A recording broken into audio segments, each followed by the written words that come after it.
প্রিয় শিক্ষার্থীবৃন্দ, আসসালামু আলাইকুম, আদাব।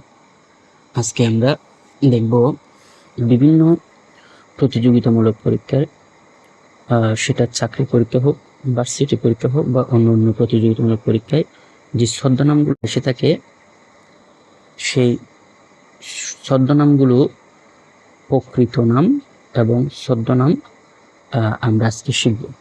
ঠিক আছে? অনেক সময় প্রকৃত নামটা দিয়ে থাকে, ছদ্মনামটা বের করতে বলা হয়। আবার অনেক সময় ছদ্মনাম দেওয়া থাকে, প্রকৃত নাম খুঁজে। ঠিক আছে? তাহলে আমি আমার নিজের চাকরির জন্য এই নোটটা আমি তৈরি করেছি। এটা আমার নিজস্ব নোট। এই নোটগুলো আশা করি তোমাদের চাকরির ক্ষেত্রে বা প্রতিযোগিতামূলক পরীক্ষার ক্ষেত্রে তোমাদের অনেক হেল্প হবে, আমি আশা করি। কেমন? তাইলে আমরা একটু দেখি। তোমরা চাইলে এটা স্ক্রিনশট দিয়ে নিতে পারো অথবা নোট করে রাখতে পারো। ঠিক আছে?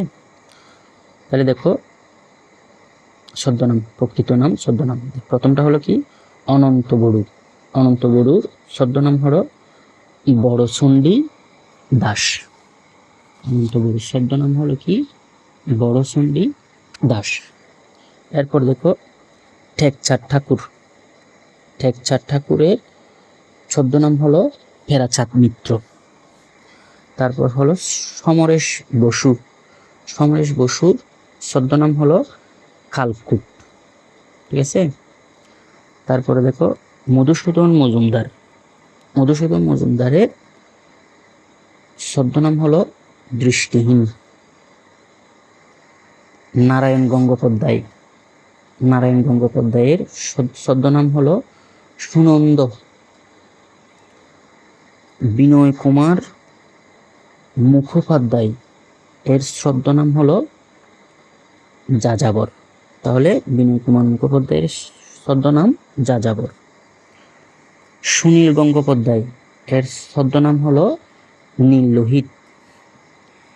মীর মোশাররফ হোসেন এর ছদ্মনাম হলো গাজী মিয়া। এই প্রশ্নটা বিভিন্ন চাকরি পরীক্ষায় সবচেয়ে বেশি এসে থাকে। কেমন? এরপর হলো শেখ আজিজুর রহমান এর ছদ্মনাম হলো শওকত ওসমান। খাদেম আল কোরাইশির ছদ্মনাম হলো কায়কোবাদ। এই প্রশ্নটাও বেশি এসে থাকে। তারপরে দেখো, খালি প্রসন্ন সিংহ এর ছদ্মনাম হলো হুতুম ফেসা। বিমল ঘোষ এর ছদ্মনাম হলো মৌমাছি। রাজশেখর বসু ছদ্মনাম হলো পরশুরাম। চারুচন্দ্র চক্রবর্তীর ছদ্মনাম হলো জরাসিন্ধ। রোকনুজ্জামান খান এর ছদ্মনাম হলো দাদাবাই। প্রিয় শিক্ষার্থীবৃন্দ, যদি আমার এই লেসনগুলো তোমাদের উপকারে আসে, তাহলে অবশ্যই এরকম আরও গুরুত্বপূর্ণ ভিডিও পাওয়ার জন্য চ্যানেলটি সাবস্ক্রাইব করো। আর ফেসবুক থেকে যারা দেখতেছো তাদেরকে ফলো করার অনুরোধ। ধন্যবাদ।